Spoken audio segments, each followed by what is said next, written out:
بسم اللہ الرحمن الرحیم۔ السلام علیکم پیارے ناظرین، قسط نمبر 6 حاضر خدمت ہے۔ شامیدہ نے جو ہی فضا میں میرا ہاتھ چھوڑا تو میں تیزی سے نیچے کی جانب زمین کی طرف گرتا چلا گیا، پھر دھڑام سے اپنی چارپائی پر گر گیا، اور اس کے ساتھ ہی اچانک میری آنکھ کھل گئی اور میں خود کو چارپائی پر بالکل محفوظ دیکھ رہا تھا اور سوچ رہا تھا کہ یہ میرے ساتھ کیا ہوا ہے۔ واقعی میں نے کوئی خواب دیکھا ہے یا پھر حقیقت میں ایسا ہوا تھا؟ یہ سوچتے ہوئے میں نے سیڑھیوں کی طرف دیکھا تو سیڑھیاں اپنی جگہ پر ایسے ہی موجود تھیں کہ جیسے کبھی غائب ہوئی ہی نہ ہوں، اور میں خود کو تھوڑا پریشان محسوس کر رہا تھا اور سوچ رہا تھا کہ پتہ نہیں یہ خواب سچا تھا یا پھر ایسے ہی جھوٹا تھا، مگر بلی کے بارے میں سوچ کر خواب سچا ہی لگ رہا تھا، کیونکہ اس بلی کو تو میں اپنی جاگتی آنکھوں سے 2-3 دفعہ دیکھ چکا تھا۔ میں فیصلہ ہی نہیں کر پا رہا تھا کہ صبح مجھے کیا کرنا چاہیے، جانا چاہیے یا پھر نہیں جانا چاہیے۔ میں نے سوچا کہ صبح مسجد میں قاری صاحب کو مل کر ساری بات بتاؤں گا اور پھر وہ جو مشورہ دیں گے اس پر عمل کروں گا۔ حالانکہ میں شامیزہ سے وعدہ کر چکا تھا کہ میں کل ضرور آؤں گا، مگر وہ تو صرف ایک خواب تھا، مگر حقیقت میں بھی وہاں پر جانا چاہتا تھا اور سوچ رہا تھا کہ کاش خواب سچا ہی ہو۔ خیر، میں نے فیصلہ کیا کہ صبح پہلے لازمی قاری صاحب سے بات کروں گا۔ یہ سوچ کر میں اپنے بستر پر لیٹ گیا اور سونے کی کوشش کرنے لگا۔ ابھی مجھے لیٹے ہوئے چند لمحے ہی گزرے تھے کہ مجھے شامیزہ کی آواز اپنے کانوں میں سنائی دی۔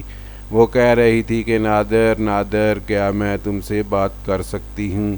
تو پھر میں نے چونک کر ادھر ادھر دیکھا، مگر مجھے شامیزہ کہیں بھی نظر نہیں آ رہی تھی، اور میں سوچ رہا تھا کہ یہ آواز کہاں سے آئی تھی، کہیں میرا وہم تو نہیں تھا، مگر یہ آواز تو شامیزہ کی ہی تھی۔ اتنی دیر میں آواز مجھے دوبارہ سنائی دی اور ایسا لگ رہا تھا کہ آواز میرے دماغ کے اندر سے ہی آ رہی ہے۔ وہ کہہ رہی تھی کہ نادر، اب تم مجھ کو دیکھ نہیں سکو گے، صرف میری آواز کو ہی اپنے دماغ کے اندر محسوس کرو گے اور سن سکو گے، اور تم کو ابھی دماغ کے اندر جو سوچو گے یا جو بات بھی مجھ سے کہنا چاہو گے تو وہ بات تم کو زبان سے ادا کرنے کی ضرورت نہیں۔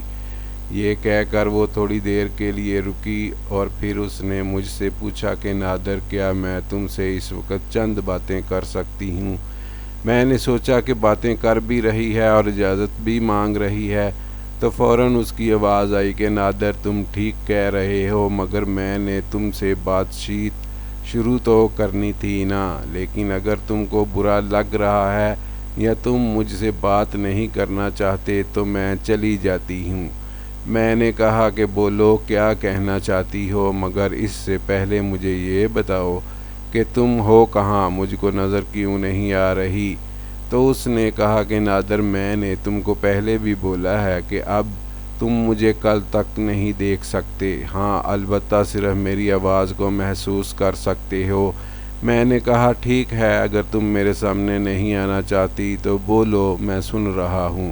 اس نے کہا نادر، اگر تم میری باتوں پر یقین کرو تو میں تم سے چند ایک وعدے لینا چاہتی ہوں۔ پہلے میری باتیں غور سے سن لو اور پھر اگر تمہارا دل کرے گا تو تم میری بات مان لینا، ورنہ تمہاری مرضی ہے۔ یا میں نے اسے دوبارہ بولا کہ بولو گی تو پتہ چلے گا یا پھر ادھر ادھر کی ہی باتیں کرتی رہو گی۔ برائے مہربانی کام کی بات کرو اور بتاؤ کہ مجھ سے کیا وعدہ لینا چاہتی ہو۔ اس نے کہا نادر، تم جو بات سوچ رہے ہو مجھے اس کا پتہ چل گیا ہے، اس لیے میرے بابا نے مجھے دوبارہ تمہارے پاس بھیجا ہے۔ میرے بابا چاہتے ہیں کہ تم ہمارے درمیان ہونے والی بات چیت اور کل ہونے والی ملاقات کے بارے میں کسی کو کچھ نہیں بتاؤ گے، اور یہ راز ہی رہنا چاہیے۔ میرے بابا نے اپنے علم کے زور پر پتہ چلایا ہے کہ تم صبح اپنے قاری صاحب سے ہماری بات چیت اور ہماری ہونے والی ملاقات کے بارے میں مشورہ کرنا چاہتے ہو۔ اگر ایسا ہے تو تم ہم سے نہیں مل سکو گے۔ تم ہم سے صرف اس صورت میں مل سکتے ہو جب تم اس بات کو بہت قیمتی راز کی طرح اپنے سینے میں دفن رکھ سکو۔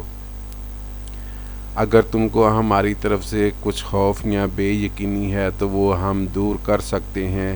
میں نے کہا کہ دیکھو، ابھی میں بچہ ہوں اور مجھے جنات وغیرہ کے بارے میں کچھ پتہ نہیں، مگر مجھے جنات سے ملنے کا بھی بہت شوق ہے۔ مگر میں نے سن رکھا ہے کہ جنات زیادہ تر انسانوں کو نقصان ہی پہنچاتے ہیں۔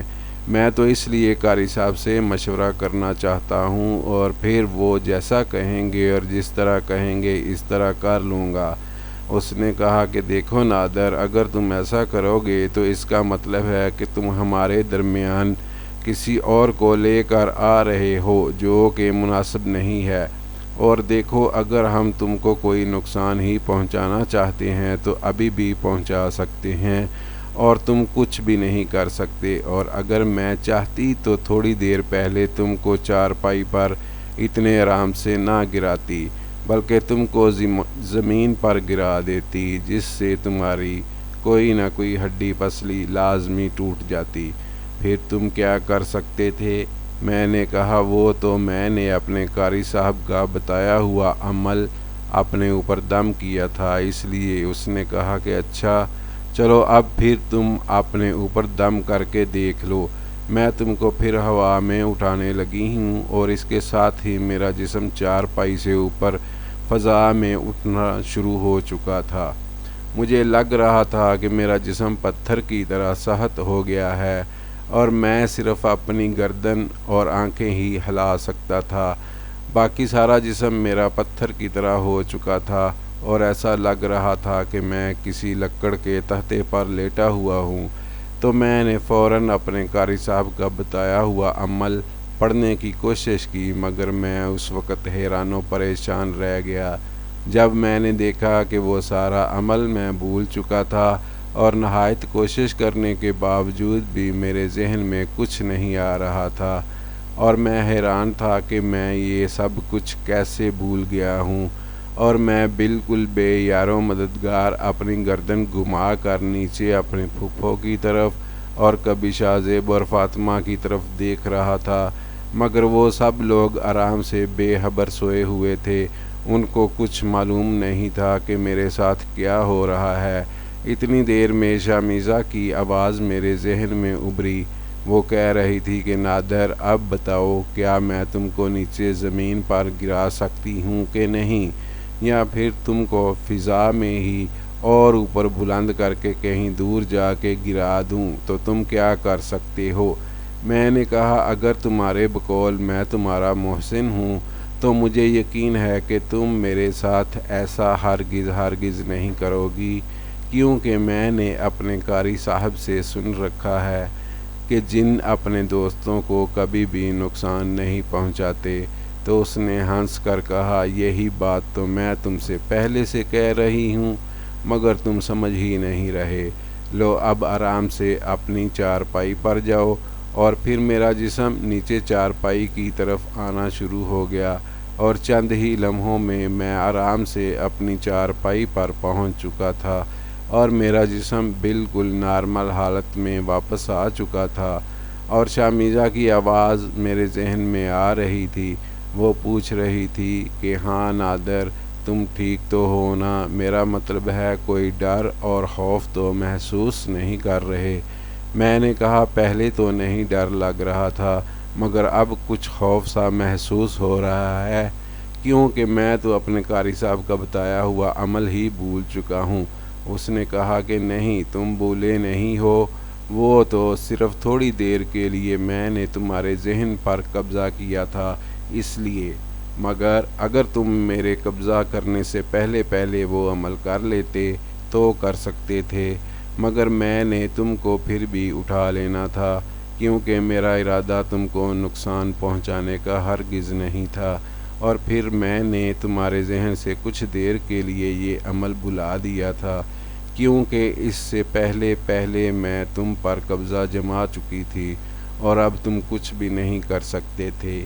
تو نادر اب تم کو یقین آ جانا چاہیے کہ ہم لوگ تمہارے دوست ہیں، اور ہاں اگر تم چاہو تو میں حضرت سلیمان علیہ السلام کی قسم بھی اٹھانے کو تیار ہوں کہ ہم لوگ تم کو کوئی بھی نقصان نہیں پہنچائیں گے اور ہمیشہ تم سے دوستوں کی طرح پیش آئیں گے، مگر ابھی تم کو ہماری یہ سب باتیں راز رکھنا پڑیں گی، اور اگر تم نے ہمارے درمیان ہونے والی باتیں کسی اور کو بتا دیں تو پھر کل تم برگد کے درخت کے نیچے بے شک مت آنا، کیونکہ پھر میں تم کو دوبارہ کبھی نہیں مل سکوں گی۔ اب یہ فیصلہ تم نے کرنا ہے کہ تم کیا کرنا چاہتے ہو، ہماری طرف سے تم کو ہر طرح کی آزادی ہے۔ پیارے ناظرین، بقیہ کہانی اگلی قسط میں پیش کی جائے گی۔ اوکے، اللہ حافظ۔ کہانی پڑھنے کا بہت بہت شکریہ۔ مہربانی فرما کر چینل کو بھی سبسکرائب کر دیں اور ویڈیو کو لائک کر دیں۔